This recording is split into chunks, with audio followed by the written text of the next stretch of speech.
Hello बच्चों, कैसे आप? एक बार फिर से आप सभी का बहुत बहुत स्वागत है आपके अपने YouTube channel M Khalid classes में। मैं मोहम्मद खालिद। हम लोग पढ़ रहे हैं कक्षा 12 की फिजिक्स और उसमें का चैप्टर 2। ये जो चैप्टर 2 है इसके 8 वीडियोज हम आपको उपलब्ध करा चुके हैं। आज वीडियो नंबर 9 आपके सामने है, जिसमें हम लोग पढ़ेंगे वैद्युत क्षेत्र में एक वैद्युत द्विध्रुव को अगर जो हम ले जाएँ तो उस वैद्युत द्विध्रुव की वैद्युत स्थितिज ऊर्जा में क्या वृद्धि होगी, ये चीज़ें हम लोगों को पढ़ना है। आइए समझते हैं आज का टॉपिक क्या है। हम पढ़ेंगे आज वैद्युत क्षेत्र में वैद्युत द्विध्रुव की वैद्युत स्थितिज ऊर्जा। ठीक है, वैद्युत क्षेत्र में वैद्युत द्विध्रुव की वैद्युत स्थितिज ऊर्जा, ये हम लोग पढ़ेंगे। ठीक है, आइए देखते हैं। देखिए, हमने कहा कि यहाँ पर कहीं वैद्युत क्षेत्र है और इसकी वैल्यू है, मान लिया एक समान वैद्युत क्षेत्र है और इसकी वैल्यू है E। इसमें एक हम वैद्युत द्विध्रुव को लेकर के आते हैं। ठीक है, अगर जो हम वैद्युत द्विध्रुव को यहाँ लेकर के आते हैं इसके भीतर, तब हमें कितना कार्य करना पड़ेगा वो हमको निकालना है और वही किया गया कार्य इस वैद्युत द्विध्रुव की वैद्युत स्थितिज ऊर्जा कहलाता है। परिभाषा के रूप में भी हम ये लिख सकते हैं कि किसी वैद्युत द्विध्रुव को वैद्युत क्षेत्र में लाने में किया गया कार्य वैद्युत द्विध्रुव की वैद्युत स्थितिज ऊर्जा कहलाता है। ठीक है, हम क्या लिखेंगे? किसी वैद्युत द्विध्रुव को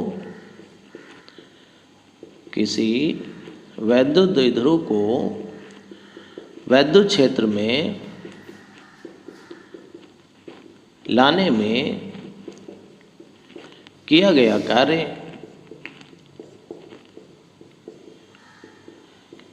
वैद्युत द्विध्रुव की वैद्युत स्थितिज ऊर्जा कहलाता है। और इसको हमने लिखा कैपिटल यू कहलाता है। माना कि एक वैद्युत द्विध्रुव है और जिसका एक सिरा -Q आवेशित है, दूसरा सिरा +Q आवेशित है।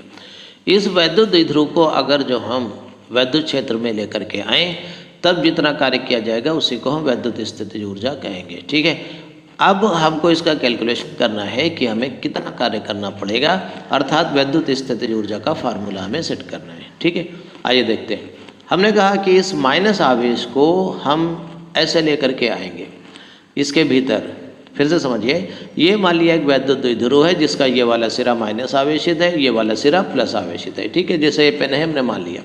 इस वैद्युत द्विध्रुव को जैसे ही वैद्युत क्षेत्र में लेकर के आते हैं तो जैसे ही वैद्युत क्षेत्र शुरू होता है वहाँ पर माइनस वाला आवेश पहले यहाँ पे आएगा। ठीक है, तो माइनस वाला आवेश जैसे ही वैद्युत क्षेत्र में प्रवेश करेगा वैसे ही इसके ऊपर एक फोर्स लगने लगेगा, एक बल लगने लगेगा। और उस वैद्युत बल का सूत्र क्या होता है ये आपको पहले से पता है। F बराबर क्या होता है? QE।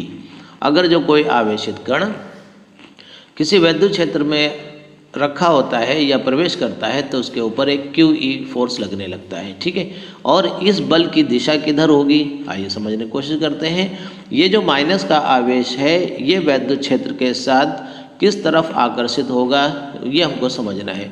तो वैद्युत क्षेत्र की दिशा इधर है, तो ये जो माइनस आवेश वाला होगा वो वैद्युत क्षेत्र के विपरीत इसके ऊपर एक बल लगेगा, अर्थात इसी दिशा में वैद्युत बल इसके ऊपर लगेगा। तो जब इसी दिशा में बल लगेगा तो हमको इसके भीतर लाने में कोई कार्य नहीं करना पड़ेगा, बल्कि ये अपने आप यहाँ तक आ जाएगा। ठीक है, यहाँ तक आ जाएगा। तो जब यहाँ तक आ जाएगा तब क्या होगा इसको हमें समझना है। तो हमने फिर से बनाया, अगला सीन समझ लीजिए, ये बना है। ठीक है, ये माइनस का Q है और ये प्लस का Q है। जब ये इसके भीतर जैसे आएगा, ठीक है, तो जब ये प्लस वाला वैद्युत क्षेत्र में जब आएगा तो इसके ऊपर भी एक फोर्स लगने लगेगा। तो +Q वाले के ऊपर जो वैद्युत बल लगता है वो वैद्युत क्षेत्र के दिशा में लगता है। तो ये वैद्युत क्षेत्र इधर है, इसलिए इसके ऊपर एक फोर्स लगेगा QE इधर की तरफ। ठीक है, और इसके ऊपर किधर लग रहा था? इसके ऊपर इधर की तरफ QE बल लग रहा था। ठीक है, तो लेकिन ये बल लगना तब शुरू हुआ जब ये वैद्युत क्षेत्र में पूरा प्रवेश कर गया। तो इसका मतलब अभी तक केवल एक फोर्स लग रहा था जब तक प्लस का क्यू इस वैद्युत क्षेत्र के भीतर नहीं आया था। जब प्लस का क्यू भी वैद्युत क्षेत्र के भीतर आ गया तब इसके ऊपर दो फोर्स लगने लगे, एक क्यू ई इधर की तरफ, एक क्यू ई इधर की तरफ। ठीक है, अब इसके ऊपर नेट बल कितना है? अब इसके ऊपर कोई नेट बल नहीं लग रहा है, जितना इधर क्यू ई है उतना ही इधर भी क्यू ई है। ठीक है, लेकिन अभी तक इसके ऊपर एक नेट फोर्स था, वो कौन सा था? क्यू ई था, इधर की तरफ। ठीक है, अब देखिए ध्यान से समझिए कि इसको हमने लाने में कितना कार्य किया। अगर जो लाने में हमने जो कुछ भी कार्य किया वही कार्य इस वैद्युत द्विध्रुव की वैद्युत स्थितिज ऊर्जा कहलाएगा। ठीक है, आइए इसका भी कैलकुलेशन करते हैं हम। चलिए, तो ये डिफिनीशन इसकी लिख लीजिएगा और इसके बाद इसका कार्य का कैलकुलेशन करते हैं। ठीक है, देखिए हमने लिखा, माना कोई वैद्युत द्विध्रुव माइनस क्यू तथा प्लस क्यू आवेश से निर्मित है, जिसका वैद्युत द्विध्रुव आघूर्ण P बराबर Q इंटू 2L है। ठीक है, ये तो पहले से पढ़ा है, वैद्युत द्विध्रुव आघूर्ण P बराबर Q इंटू 2L है। ठीक है, अब देखिए माइनस क्यू को वैद्युत क्षेत्र में लाने पर कृत कार्य, अगर जो माइनस क्यू को वैद्युत क्षेत्र के भीतर जब हम लेकर के आएंगे तब हमें कितना कार्य करना पड़ेगा, ये हमको पता लगाना है। तो कार्य बराबर होता है बल गुणे विस्थापन, कार्य बराबर बल गुणे विस्थापन। अब देखिए यहाँ पर बल कितना है? बल है क्यू ई जो इसको लेकर के आता है। विस्थापन कितना है? जितना इस वैद्युत द्विध्रुव की लंबाई है, वैद्युत द्विध्रुव की लंबाई है 2L। तो किया गया कार्य W बराबर हो गया क्यू ई गुणे 2L। लेकिन यहाँ पर देखिए जो कार्य है ये किसी बाह्य स्रोत के द्वारा नहीं किया गया है, बल्कि जैसे इसको वैद्युत क्षेत्र में लेकर के आए थे वैद्युत क्षेत्र ने इसको अपने आप ही इधर की तरफ खींच लिया था। अर्थात हमने कार्य किया नहीं है बल्कि हमको कार्य प्राप्त हुआ है, इसलिए यह कार्य ऋणात्मक होगा। इसलिए यहाँ पर हम माइनस का चिन्ह लगा देंगे। ठीक है, अब देखिए यहाँ पर ये W बराबर क्या हो जाएगा? माइनस ये Q और 2L, इसको पास पास लिख देते हैं, Q इंटू 2L। ये एक राशि बन गई जिसको हम P कहते हैं। तो W बराबर हो गया माइनस P, पहले लिख सकते हैं PE। तो ये किया गया कार्य हो गया। यही कार्य क्या कहलाएगा? यही कार्य वैद्युत क्षेत्र में समांतर, वैद्युत क्षेत्र के समांतर रखे, यही कार्य वैद्युत क्षेत्र में समांतर रखे वैद्युत द्विध्रुव की वैद्युत स्थितिज ऊर्जा U0 कहलाता है। ठीक है, U0 लिख सकते हैं या U0 भी कह सकते हैं, पहले से U0 ही हम लोग कहते थे, तो U0 कहलाता है, तो हम इसको लिख दे रहे हैं U0 बराबर माइनस PE। अब देखिए क्या कर सकते हैं, ध्यान से समझिएगा। अब देखिए अगर जो हम इसको इस वैद्युत क्षेत्र से ऐसे थोड़ा सा घुमा दें, ठीक है, तो ये पिछले प्रश्न में हम लोगों ने पढ़ा था कि वैद्युत क्षेत्र में अगर जो हम इसको घुमा दें तो घुमाने में किया गया कार्य कितना होगा, तो ये हम लोगों ने पिछले प्रश्न में पढ़ा था। हम लिख सकते हैं, देखिए यहाँ पर क्या लिख सकते हैं, वैद्युत द्विध्रुव को वैद्युत क्षेत्र की दिशा से थीटा अंश घुमाने में किया गया कार्य W बराबर PE1 माइनस कास थीटा, ये पढ़ा था। तो किया गया कुल कार्य कितना हो गया? देखो पहले इसको लाने में किया गया कार्य और उसके बाद दूसरा क्या था, यह घुमाने में किया गया कार्य। इसको चलिए W डैश लिख देते हैं। तो किया गया कुल कार्य कितना हो गया। अतः वैद्युत द्विध्रुव पर किया गया कुल कार्य कितना हो जाएगा। W बराबर तो इसको कुछ लिख सकते हैं W, चलिए W डबल डैश कर दिया हमने इसको, तो ये वाला माइनस PE ये वाला और प्लस ये वाला दोनों कार्य जोड़ दीजिए, प्लस का PE 1 माइनस कास थीटा। ठीक है, तो ब्रैकेट खोल दीजिए तो ये कितना आ जाएगा, माइनस का PE plus PE minus PE cos theta. तो ये और ये कैंसिल हो गया, तो W डबल डैश बराबर किसके हो गया, माइनस PE कास थीटा। ठीक है, तो ये किया गया कुल कार्य हो गया। अब यही कार्य, अच्छा इसको ब्रैकेट इसको घेरे में ना बंद करें, इसको फार्मूले के रूप में नहीं बल्कि थोड़ा सा और समझ लीजिए। यही कार्य थीटा स्थिति में वैद्युत द्विध्रुव की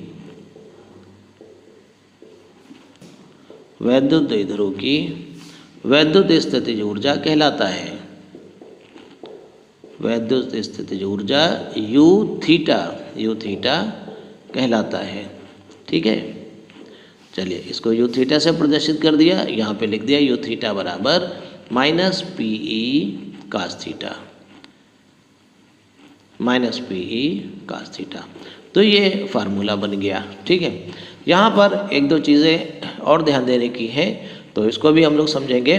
अभी देखिए ये वाला फार्मूला सेट हो गया है, अब आप इस फार्मूले को याद कर सकते हैं। ठीक है, अब ध्यान दीजिएगा, इसको मिटा दे रहे हैं।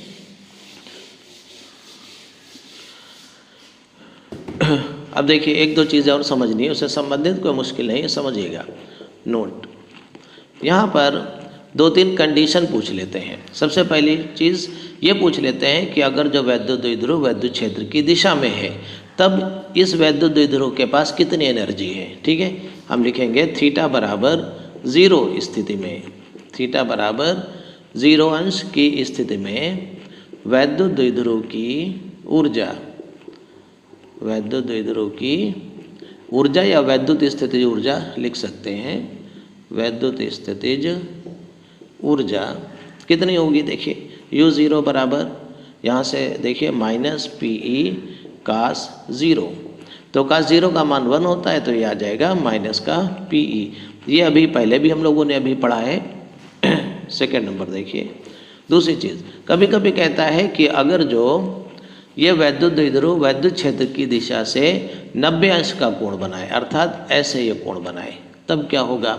अब देखिए यहाँ पर एक चीज़ और ध्यान देने की है। अब हम 90 अंश इसको ऐसे भी तो कह सकते हैं कि अगर जो इसको ऐसे घुमा दे तो भी 90 अंश, लेकिन नहीं, यहाँ पे ध्यान दीजिए P और E ये किस डायरेक्शन में है। P और E के बीच का जो कोण होगा, इधर इस सूत्र में देखिए PE कास थीटा जब ये लिखा है, तो इसका मतलब P और E के बीच का एंगल थीटा है। तो P किधर है, P जो होता है वो माइनस आवेश से प्लस आवेश की तरफ इधर होता है। P मतलब वैद्युत द्विध्रुव आघूर्ण, ये इधर की तरफ होता है, तो ये डायरेक्शन P की है। ठीक है, और ये डायरेक्शन E की है। अभी दोनों एक ही डायरेक्शन में है। अब जब ये इधर जाएगा तब P और इसके बीच का एंगल बढ़ेगा। ठीक है, तो यहाँ पर ये इसका मतलब है। यहाँ पर देखिए इस सूत्र को, ये वाला जो सूत्र है इसको हम ऐसे भी लिख सकते हैं, U थीटा बराबर माइनस, आपने वेक्टर वाले में पढ़ा था, AB cos theta, A vector dot B vector बराबर AB कास थीटा। उस हिसाब से देखिए हम लिख सकते हैं minus P vector dot E vector. तो इस रूप में भी आप इस फार्मूले को याद रख सकते हैं। ठीक है, यहाँ से एक चीज़ क्लियर हो जाती है, वो ये क्लियर हो जाएगी कि थीटा किसके बीच का कोण है, P और E के बीच का कोण है, जबकि P और E दोनों ही कैसी राशियाँ हैं, सदिश राशियाँ हैं। ठीक, चलिए उसको छोड़िए, आइए इधर देखते हैं। तो थीटा बराबर जब ये कहेंगे कि 90 डिग्री, थीटा बराबर 90 डिग्री यदि हो जाए तब क्या होगा, ऐसे लिख देते हैं, यदि थीटा बराबर 90 डिग्री तब U90 कितना होगा, तो 90 डिग्री की वैल्यू इसमें फार्मूले में रख दीजिए, माइनस PE cos 90 का मान कितना होता है 0। तो ऐसी स्थिति में इसके वैद्युत स्थितिज ऊर्जा 0 मानी जाती है। ठीक है, आप चाहें तो ये चित्र भी बना सकते हैं, ये E वेक्टर हो गया और ये ऐसी पोजीशन हो जाएगी। तो माइनस का Q नीचे होगा, माइनस का Q और ये प्लस का Q होगा। तो P किधर होगा, P आप बना दीजिए, ध्यान रखिए P इधर को होगा, P वेक्टर। अब आप समझ सकते हैं P वेक्टर E वेक्टर के बीच में थीटा बराबर 90 डिग्री है, 90 अंश का कोण है। तो इस स्थिति में इसके पास एनर्जी कितनी है, हम कहेंगे इसके पास एनर्जी 0 है। ठीक है, क्योंकि पहले एनर्जी इसके पास कितनी थी, पहले एनर्जी थी माइनस PE अर्थात ऋणात्मक थी। फिर हमने जब इसके ऊपर कार्य करके इसको घुमा दिया तब इसकी एनर्जी बढ़ करके 0 हो गई है। ठीक है, अब देखिए इसी तरह से एक और कंडीशन पूछी जा सकती है एग्जाम में, यदि थीटा बराबर 180 अंश, ठीक है, तब U 180 कितना होगा, U 180 बराबर, देखिए अब यह कंडीशन क्या हो जाएगी, जैसे ये वैद्युत क्षेत्र है इसको हमने और घुमा दिया अर्थात प्लस इधर आ गया और माइनस इधर आ गया, इस तरह से। ठीक है, माइनस का Q इधर आ गया, प्लस का Q इधर हो गया, तो P वेक्टर किधर होगा, इधर, P वेक्टर इधर हो गया। ठीक है, E वेक्टर इधर की तरफ है, P और E बिल्कुल अपोजिट है एक दूसरे के, अर्थात थीटा बराबर 180 अंश है। तो U 180, तो हम उसी फार्मूले में मान रखेंगे वो वाला, तो U 180 बराबर माइनस PE cos 180, cos 180 अंश का मान होता है -1, आपको पता है, तो ये बन गया PE। इस समय इसमें एनर्जी कितनी होगी, हम डायरेक्ट लिख सकते हैं U 180 बराबर PE। U90 कितना था, 0 निकला था, और U0 कितना था, माइनस का PE। तो इस पर आधारित न्यूमेरिकल भी हो सकते हैं, आप डायरेक्ट इन सूत्रों का इस्तेमाल कर सकते हैं। ठीक है, तो उम्मीद है आपको वैद्युत क्षेत्र में स्थित वैद्युत द्विध्रुव के वैद्युत स्थितिज ऊर्जा समझ में आ गई होगी। ठीक है, तो बहुत जल्दी हम आपको अगला वीडियो उपलब्ध कराएंगे। हमारे चैनल को लाइक और सब्सक्राइब करने के लिए आप सभी का बहुत बहुत शुक्रिया।